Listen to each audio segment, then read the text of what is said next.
వాళ్ళ అభ్యర్థి అట బిట్స్ పిలానీలో చదివిండట. నేనేమో ఉస్మానియా యూనివర్సిటీలో, కాకతీయ యూనివర్సిటీలో, జేఎన్టీలో నేను చదువుకున్నా. విషయం ఏంటంటే ఆయన బిట్స్ పిలానట ఉస్మానియా యూనివర్సిటీ, కాకతీయ యూనివర్సిటీ, జేఎన్టీలో చదువుకున్న వాళ్ళు పల్లిబడాలి కావాలి.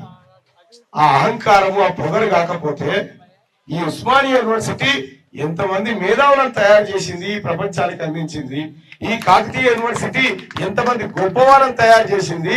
ఈ జేఎన్టీయు ఎంతమంది ఇంజనీర్లను అందించింది. సోదరులారా, ఇంత అహంకారం అవసరమా?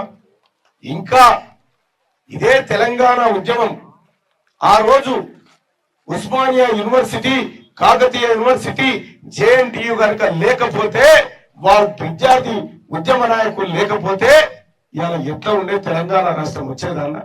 పార్లమెంట్ మెట్ల మీద పేగులు దిగబట్టు నిలబడి కొట్లాడిన రాజగోపాల్ రెడ్డి అన్న గడ్డ మీదకెళ్ళే కదా మనం చెప్తున్నటువంటి మాట ఇది. సోదరులారా, ఈ ఉస్మానియా యూనివర్సిటీలో ఇదే మునుగోడులో మిత్రుడు పున్నా కైలాస్ నేత ఆయన ఉస్మానియా యూనివర్సిటీలో ఉండే ఉద్యోగం చేసిండు. ఆ రోజు మేమంతా మీడియా సోదరులుగా అక్కడ కవరేజ్ లో ఉన్నాం. ఓవైపు ఢిల్లీలో ఉద్యమం, కాంగ్రెస్ పార్టీ ఎంపీలది, ఓవైపు ఉస్మానియా యూనివర్సిటీలో ఇక్కడ ఉద్యమం. ఈ ఉద్యమాలు చేస్తున్నటువంటి క్రమంలో ఈ బిట్స్ పిల్ల అని అనబన్నాడు. సార్ ఉన్నాడా? లేడు. అమెరికాలో ఉండో ఏడుండో మనకు తెలియదు అన్న.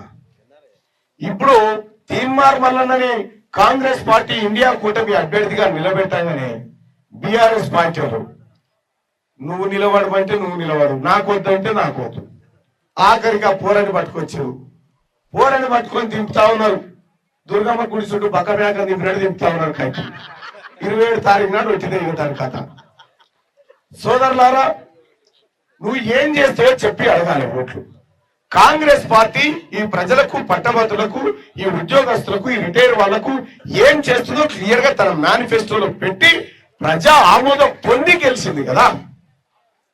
ఆ హామీలన్నింటినీ అమలు చేయించేటువంటి బాధ్యత ఇవాళ తీన్మార్ మల్లన్నగా ఇండియా కూటమి అభ్యర్థిగా నా పైన ఉంది. ఇవి చేస్తా అని చెప్పి నేను క్లియర్ గా ప్రజలకు హామీ ఇచ్చి ఓట్లు అడుగుతా ఉన్నా. వాళ్ళని అడగాలి, ఏం చేస్తారు రాబాయ్ మీ అభ్యర్థి అని అంటే తీన్మార్ మల్లన్న మంచోడు కాదు. అది కాదు రాబాయ్ మీ ఓడు ఏం చేస్తారు అంటే తీన్మార్ మల్లన్న చెడ్డోడు. ఏమన్నా అర్థం పరద ఉందా? తీన్మార్ మల్లన్న చెడ్డోడు ఈ మునుగోడు గడ్డకు తెలియదా? ఈ మునుగోడులో ఉన్నటువంటి ప్రతి బిడ్డకు తెలియదా? ఎవరు వచ్చినా సరే తీన్మార్ మల్లన్న మాత్రం మండలికి రావద్దు అనేది డ్రామారావు ఉపాయం. ఎందుకంటే వస్తే పడవిటి తొత్తాడు కాబట్టి, రేపు పొద్దుగాల వీళ్ళు చేసిన అన్ని అవినీతుల మీద ఎంక్వైరీకి డిమాండ్ చేస్తాడు కాబట్టి, హౌస్ కమిటీ ఏమంటాడు కాబట్టి రావద్దట. రావద్దని ఇలా దాదాపు 1000 ఏమో పంపించినట మునుగోడుకు. ఎట్లా చేసి పట్టభద్రులంతా టిఆర్ఎస్ పార్టీ మీద గుద్దాలని చెప్పి 1000 పంపించిందట. కాంగ్రెస్ పార్టీ శ్రేణులారా, ఆ టిఆర్ఎస్ వాళ్ళు పంచుతుంటే దయచేసి అడ్డుకోకూడదు. క్షేమంగా పలాని లేదంటే ఒక గాఢం చూపారు కానీ ఇచ్చిపోకూడదు. ఉన్న కాడికి పైసలని వంచితట్టు చేసి పోయినసారి పల్లా రాజేశ్వర రెడ్డి కూడా 150-200 కోట్లు ఖర్చు పెట్టాడు. ఏమైంది? జర్ర ఆది తొలిసిపోయేది ఆయన పని. కానీ కర్మగాలి 17,000 దొంగోట్లతో గెలిచిండు. ఇవాళ ఈ ఎన్నికల్లో సోదరులారా ఖమ్మం క్లీన్ స్వీప్ చేయబోతా ఉన్నాం. వరంగల్ 75% ఓట్లు సంపాదించబోతా ఉన్నాం. ఇక నల్లగొండలో 70% ఓట్లకి తక్కువ వచ్చే పరిస్థితి లేదు. ఇంత పకడ్బందీగా కాంగ్రెస్ పార్టీ కార్యకర్తలు గ్రామాలలో పట్టభద్రులను కలిసి ఈ వ్యవస్థను తయారు చేస్తే, ఇంతమంది కాంగ్రెస్ పార్టీ కార్యకర్తలను దాటి గ్రామాలలోకి పోయి పట్టభద్రునికి పైసలు ఇచ్చి వీళ్ళు ఓటేపిస్తామని చెప్పి అంటా ఉన్నారు.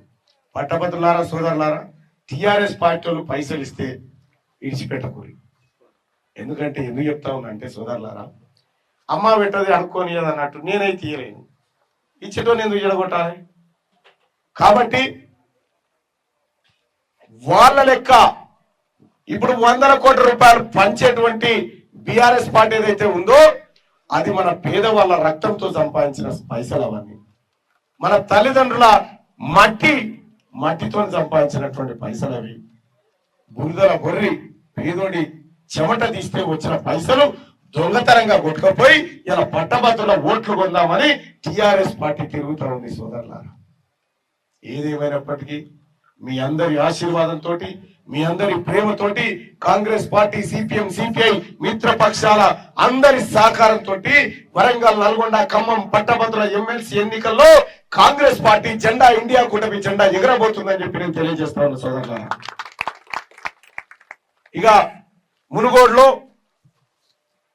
ఇప్పుడు తక్షణం మనం చేయాల్సినటువంటి కార్యక్రమం, సతీష్ భాయ్ గ్రామస్థాయి లిస్ట్ తయారై ఉందిగా, మీ అందరికీ ఏ గ్రామానికి సంబంధించిన ఓటర్ లిస్ట్ ఆ గ్రామానికి తీసుకుపోండి. మీ ఊర్లో 20 మందా 30 మందా ఉంటే వాళ్ళ దగ్గర పోయి కలవండి. ఇట్లా తీన్మార్ మల్లన్న అభ్యర్థిగా నిలబడ్డాడు, మొదటి ప్రాధాన్యత ఓటే అని చెప్పి ఇవాళ ఒక్క రోజులోనే మొత్తం నియోజకవర్గం అంతా జల్లెడ బట్ట వదిలిపెట్టండి. ఆ తర్వాత వాళ్ళు తయారున్నారన్న, ఒక మాట చెప్తే పోయేద్దాం అనేటువంటి ఆలోచనలో ఉన్నారు పట్టభద్రులు. ఏం లేదు, గ్రౌండ్ అంతా ఖతం చేసినాం, క్లియర్ చేసి పెట్టినాం, మీరు జస్ట్ పలకరిస్తూ పడుతుంది అంతే, జస్ట్ పలకరిస్తూ పడుతుంది.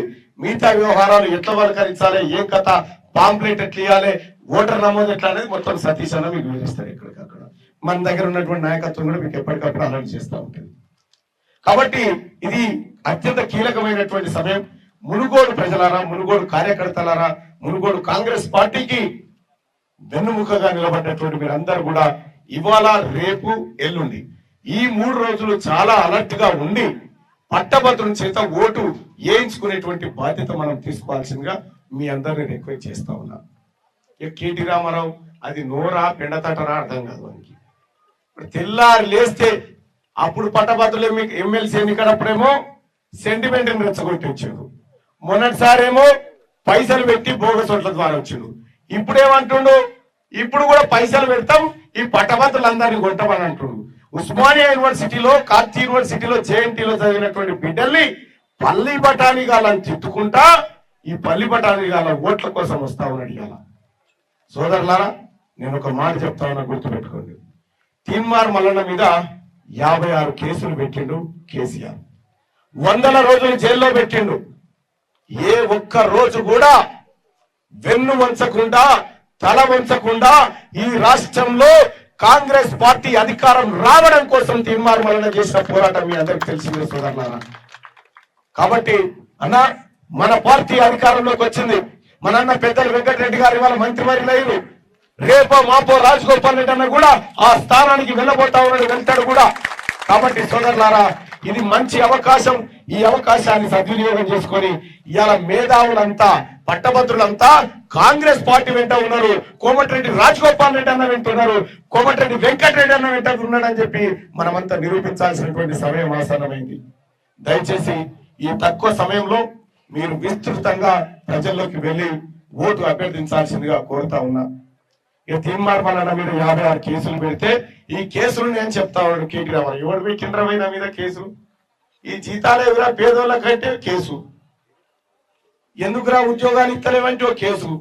నేనంటే ప్రజల కోసం కొట్లాడి కేసులు అయ్యి జైలుకు పోయినా నీ అయ్య అర్ధరాత్రి పూట నన్ను అరెస్ట్ చేసాడు. నేను ప్రజల కోసం పోరాటం చేసి పోవచ్చు, నీ చెల్లి దేనికోసం పోయిందో చెప్పు. కలవకుండా కవిత దేనికోసం పోయిందన్నా జైలుకు? ఇండియా పాకిస్తాన్ బార్డర్లో కొట్లాడా, దేనికోసం పోయిందన్నా? సారథం ధర పోయింది. వాళ్ళు కడిగిన ముత్యాలయ్యి వస్తారట. ఏమైనా బుద్ధి జ్ఞానం ఉండాలి. ఎందుకు వచ్చిందన్నా ఈ ఉప ఎన్నిక? ఎవరి పెడితే వచ్చింది ఈ ఉప ఎన్నిక? ఎందుకు వచ్చిందన్నా? పల్లా రాజేశ్వర రెడ్డి ఈ పట్టభద్రులను నేను మోయలేను, నాకు శాత కాదని బీఆర్ఎస్ పార్టీ వదిలిపెడితే కదా వచ్చింది ఈ ఉప ఎన్నిక. మనం ఊరి భాషలో చెప్తాం, ఏదో చేసి వెనుకలు తిరిగి చూసినట్టు. సేమ్ అదే కథ. నీతోటి కాదంటివి, వదిలిపెడితివి, వెళ్ళిపోతివి, వెళ్ళిపోయి మళ్ళా ప్రశ్నించే కొంత అని చెప్పి మళ్ళా అమెరికాకేమో పోరని పట్టుకొని తిరిగి. పాపం ఆ పోరని తెలియదు దీని గురించి.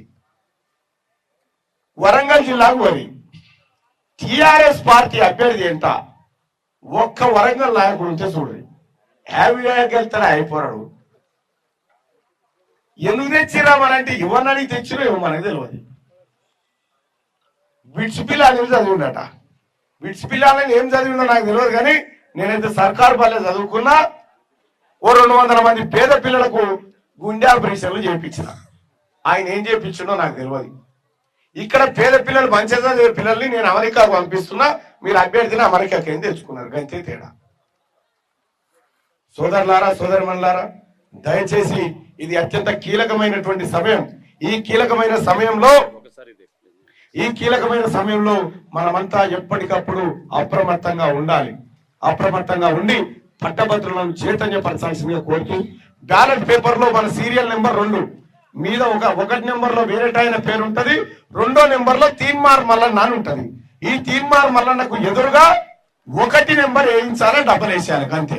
1 నెంబరే, మళ్ళా ఒకటే గీత గీసాను వేసేయాలి. లేదు ఆడ ONE1 రాసినవంటే పోయినట్టే, రైతు గుర్తు పెట్టినవంటే పోయినట్టే. కాబట్టి మీరంతా కూడి సోదరులారా 1 నెంబర్ వేయించి అందులో బ్యాలెట్ బాక్స్ లో పడేటట్టు చూడాల్సినటువంటి అవసరం ఉంది. నాకేం డౌట్ లేదు, ఎందుకంటే పోయినసారి జరిగిన పొరపాటు చేయమని చెప్పి ఇలా ప్రజా సంఘాలు, టీచర్లు అందరూ స్వచ్ఛందంగా ముందుకొచ్చారు. ఈ వాతావరణం ఖచ్చితంగా కంటిన్యూ అవుతుంది. 79% ఓట్లతోని మనం గెలవబోతా ఉన్నాం. అందులో మునుగోడు పాత్ర గణనీయంగా ఉండబోతుందని చెప్పి నేను తెలియజేస్తా ఉన్నాను. సోదరులారా, ఎవరు నాకు నల్గొండ మీటింగ్ ఉంది, నేను పోవడానికి మీరు అనుమతిస్తే, మీరు అన్నా మేము ఉన్నాం చూసుకోపో తమ్ముడు అని అంటే నేను వెళ్ళిపోతా. ఓకేనా అన్నా? ఓకేనా? గట్టిగా చేయలేవని చెప్పాలి. ఓకేనా? పోవచ్చునా? ధన్యవాదాలు అన్న.